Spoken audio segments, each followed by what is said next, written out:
Feng Tianxing sedikit tersenyum. Menurutku orang yang paling bisa dipercaya, dan dia mungkin salah satu dari mereka. Ares, Dewa Perang. Khalisela ragu-ragu. Bagaimanapun, dia adalah Dewa Perang Ares, salah satu dari 12 dewa utama. Feng Tianxing melihat sekeliling. Ada banyak orang percaya, jadi dia hanya mengirimkan suaranya secara langsung. Apakah kamu tahu bahwa ada cabang di kuil penguasa cahaya yang disebut kuil Dewa Perang? Izinkan saya mengingatkan Anda lagi. Saya memang membawa kuil penguasa cahaya ke alam abadi. Tetapi tidak semuanya. Dan beberapa orang percaya tetap berada di yurisdiksi Ares, Dewa Perang. Lagi pula, tidak semua orang memiliki tekad untuk meninggalkan tempat tinggal nenek moyang mereka. Dan aku menyetujui keputusan mereka. Sudut mulut Khalisela berkedut, menatap Feng Tianxing seolah sedang melihat monster. Mungkinkah kamu punya ide untuk menyerang Olympus sejak saat itu? Feng Tianxing langsung menggelengkan kepalanya dan tertawa kecil. Tidak, siapa yang bisa meramalkan masa depan yang begitu jauh? Aku bahkan tidak memprediksi penurunan Mahkamah Agung. Saat itu, saya hanya merasa bahwa setiap orang memiliki pilihannya sendiri, dan mereka adalah orang-orang beriman yang telah datang bersama saya. Dan pilihan mereka harus dihormati. Khalisela tiba-tiba tertawa aneh. Tapi kamu telah mengikat mereka semua ke kapal perangmu sekarang, dan jika kapalnya hilang, orang-orangnya juga akan pergi. Feng Tianxing juga tersenyum tak berdaya. Tidak mungkin, hanya bisa seperti ini. Aku juga mengalami kesulitan. Feng Tianxing harus mempercepat kemajuannya sekarang. Tidak ada yang bisa menghindari masalah ini sejak awal. Lagi pula, Feng Tianxing juga manusia. Dia bukan dewa. Biarkan orang percaya mengikutinya. Tetapi juga memiliki ruang pengembangan yang stabil untuk kuil penguasa cahaya. Pengorbanan yang akan datang tidak sia-sia dalam pandangan Feng Tianxing. Meski pertanyaan Khalisela agak akut, dalam pandangan Feng Tianxing, itu bisa dianggap sebagai proses mengubah konsep tunggalnya. Mungkin proses ini tidak begitu menyenangkan, tetapi dapat membuat Feng Tianxing lebih jelas tentang apa yang diinginkannya dan apa yang diinginkan para pengikutnya. Setelah memahami celahnya, Feng Tianxing akan lebih jelas tentang kapan dia bisa pergi, dan kapan dia bisa membiarkan orang percaya pergi dan berbagi tekanannya. Di langit berbintang yang luas ini, total hanya ada 4 kapal perang yang berlayar, dan jumlah orangnya bisa dikatakan sangat kecil. Setelah beberapa hari, kapal perang tersebut akhirnya berhenti di wilayah Ares, Dewa Perang. Ketika Feng Tianxing keluar dari kapal perang, sekelompok besar orang bergegas keluar. Cari Seluo melirik pakaian orang-orang ini, dan wajahnya sedikit kaku. Hati-hati, ini benar-benar takut apa yang harus dilakukan. Meskipun Khalisela adalah seorang master yang berhati lurus, di depan Feng Tianxing, dia masih terkendali, dan tidak masalah jika dia berselisih dengan orang lain. Tetapi dia masih harus memberi sedikit perhatian kepada atasan langsungnya. Selain itu, Feng Tianxing bukanlah tipe orang yang begitu bodoh sehingga dia perlu dimarahi untuk bangun. Jadi kata-katanya jauh lebih lembut. Saat ini, ia baru saja tiba di medan bintang Ares, Dewa Perang, dan ada begitu banyak orang sebelum mereka dapat memperoleh pijakan yang kokoh. Bagi Feng Tianxing, ini jelas sangat berbahaya.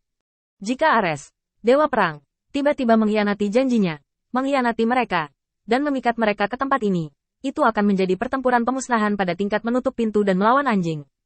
Feng Tianxing juga sedikit terkejut. Dia mengangkat kepalanya dan meliriknya, tetapi mengulurkan tangan dan menekan bahu Khalisela. Jangan gugup, ini adalah teman lamaku. Setelah selesai berbicara, Feng Tianxing langsung naik ke udara. Dan segera, beberapa orang di kerumunan yang mengenakan jubah kuil cahaya buru-buru menyambutnya. Tuan Cahaya, bawahanku telah melihat Lord Light Lord. Kamu bisa lihat, ini penguasa cahaya yang sering kusebutkan padamu. Aku tidak berbohong padamu.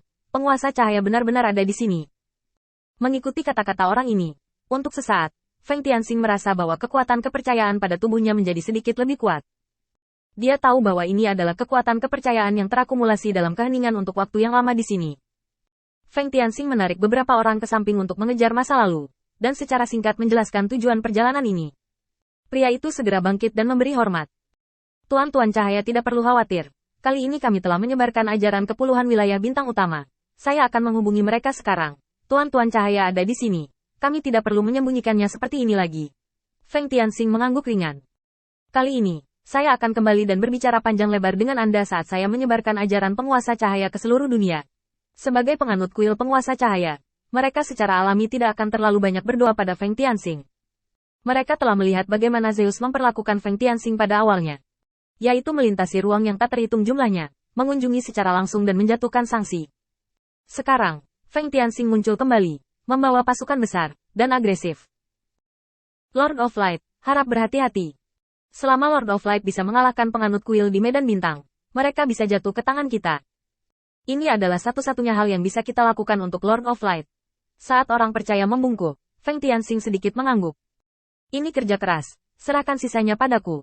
Dengan kepergian Feng Tianxing, kelompok orang percaya ini tiba-tiba menjadi gila, dan mulai menyebar langsung ke medan bintang di bawah Dewa Perang Ares. Didorong ke bagian dalam kuil, kuil penguasa cahaya mengambil alih Ares.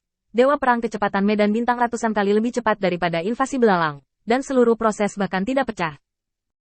Ares, Dewa Perang, menghela nafas tak berdaya saat melihat bawahannya yang datang melapor dengan tergesa-gesa.